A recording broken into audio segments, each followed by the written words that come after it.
Well, thank you for having me. um, it's a, indeed a deep honor to be in this group and be asked to give my ideas. My name is Anup. I I don't know how each one of you got into the dairy market. I got into the dairy market because I married my wife, who is the daughter of a sixth generation dairy farmer here in Vermont.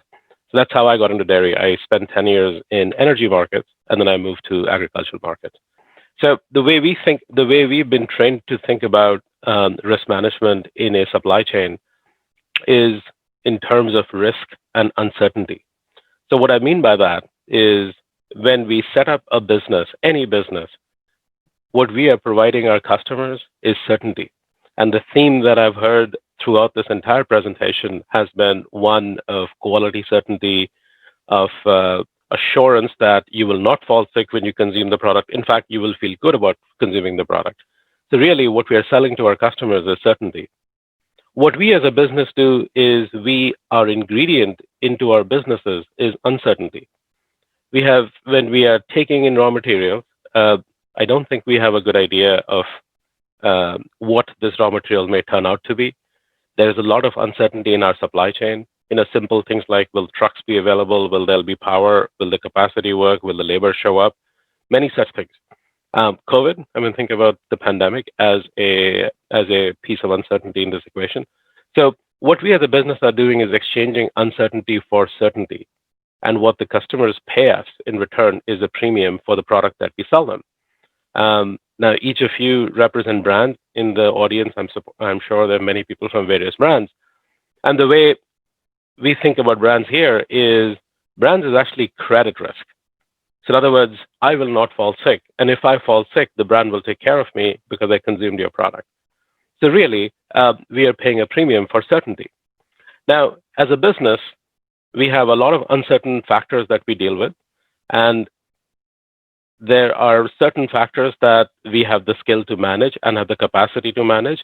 And those are skills that we want to keep in our business and originate those types of risks. And the risks or uncertainty factors that we don't have the skill to manage, or is cheaper for us to syndicate or give this transfer to somebody else to manage, we should do that. And that's broadly how we think in terms of risk management. So identify this uncertainty that the business is set up to manage. Identify uncertainty that you don't have the skills to manage. We'll take a very quick example. We're all in the dairy business. So now let's say we are contracting to get a logistics or a transportation supply agreement with we are contracting with to get shipping services, and the trucker says, I'll make sure 6 trucks are available every week, but you have to pay for diesel.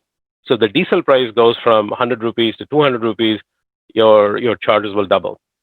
Now, I'm a dairy person. I have no idea what the diesel price, and I'm inheriting the risk of managing diesel. Now, if you know how to manage the price of diesel, very good. That's an uncertainty you should keep. But if you are not certain about managing the price of diesel, you tell the supplier, can you please manage this price of diesel? Now, the supplier might come back to you and say, well, if I have to fix you the diesel price, instead of 100 rupees, I have to charge you 150 rupees. So that's what I mean by what uncertainty do you want to keep in your business and what uncertainty do you want to pass over. So the second part in risk management is understanding what is individually the department or the person, what is your mandate? Is your mandate to play offense or your mandate to play defense? And the way we think about that is, if I'm selling a product, so I go around the country and I create demand and I go forward sell whatever product I'm selling, so I'm getting certainty of demand. Now that's a risk that the business has been set up to take. Right? Each business is a speculative venture. The entire life is about speculation, and speculation is good because speculation is how we earn a living. Speculation is how we make money, and there is no reward without risk. So there's good risks. So creating the product that your business was set up to do, going and marketing and selling it, that's playing offense. You are fiercely competitive with your customers, with your competitors. There are other people in the business whose job is to play defense, take the uncertainty out that we do not know how to manage. So, first part is understanding what our individual roles and responsibilities are. Is our job to play offense? Is our job to play defense? The second part then is what is the instruments within our business that are available for us to play offense or play defense? So here are four broad instruments. Volume flexibility. Can I sell you more when I have more? Can I sell you less when I have less? Location flexibility. I told you I would deliver the product in Bombay. Can I deliver the product to you somewhere nearby? Timing flexibility. Can I deliver the product to you slightly later? Can I deliver the product to you slightly earlier? Specification flexibility.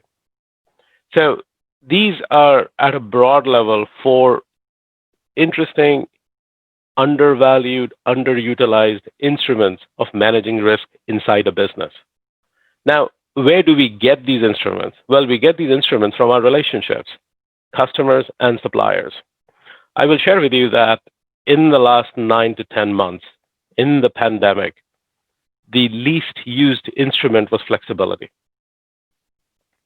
Everybody was looking at other places to manage this risk, whereas most of this risk, the best place to manage it was within your customers and suppliers.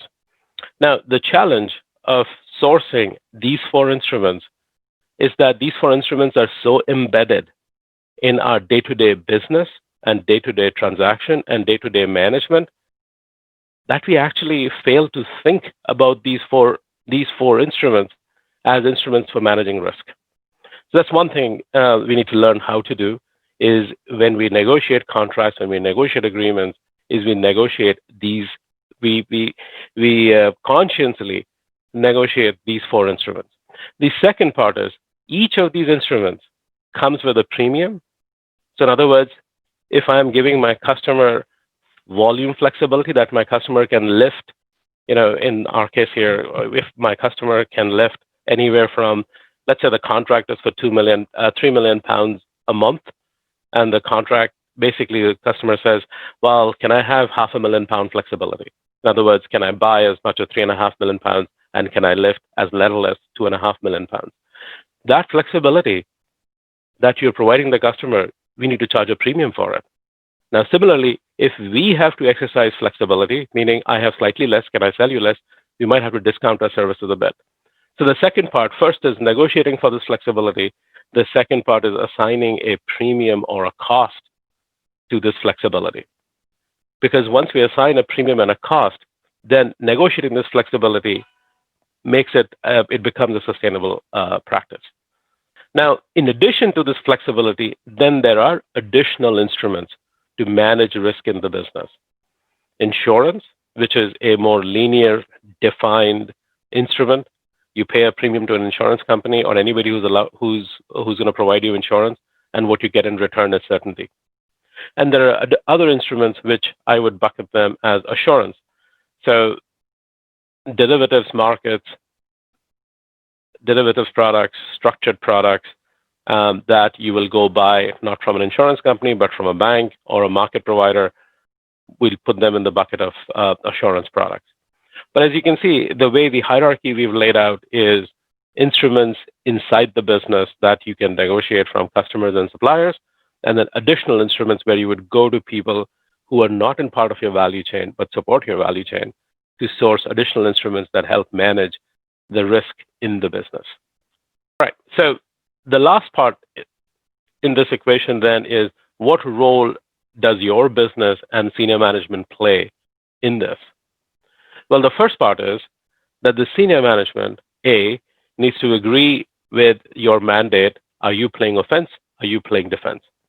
I'll give another example of offense and defense. It's a slightly interesting concept to wrap our heads around. I used to manage a pretty large butter plant and 4 cheese plants in Vermont. And in our butter business, what took me time to negotiate with everybody within my business was, are we making money by selling branded butter 40 cents above wholesale? Or do I need to speculate on the wholesale price for us to make our budget? Meaning, if we are selling 10 million pounds of butter times 50 cents, is my business plan $5 million? Or do I have to speculate on the butter commodity to make 10 cents because the premium we are charging is not 50 cents, we're charging only 40 cents? In other words, I have to now play offense with managing my inventory. Another way to think about this is, as marketers, your job is to sell the product higher than the cost of goods sold or the inventory value. So your defense line is the value of the inventory. Now you can go and take risks anything above that as long as you don't kill the value of inventory. As purchasers, our job is to make sure that we're not buying raw materials above the make cost or the budget. So that's a way to think about offense and defense. Now, the senior management needs to agree with this mandate that my job is to play offense or my job is to play defense, or collectively, here are the roles that we need to play. Now, the second part that we need to get the senior management bought in is these instruments. And what does it mean to have these instruments in the contracts? Do the customers and the suppliers also understand these instruments of flexibility? So that sounds trivial. It is very difficult. It takes us years to get a uniform understanding of these flexibility and how this flexibility is exercised. So what we are saying is that we need to get buy-in from management for the use of these flexibility in our regular day-to-day contracts and agreements, and utilize that. And what the management then gives us is tolerances or risk limits, because a business is about managing flex and adapting to how the business is changing, as long as we are charging a premium for providing the flexibility to the market, and we are paying a discount when we don't receive flexibility in return. So this picture, if this management process needs to exist to be a good foundation for setting up, risk management in the business. And lastly, what makes a business sustainable is the ending equity to be higher than the beginning equity. Any activity that impairs equity impairs sustainability of the business. Any activity that increases the equity increases sustainability to the business. So in closing, what I would say is that I think the short ideas that I just discussed. I think everybody in the audience, everybody in every business, especially in India, you probably do it.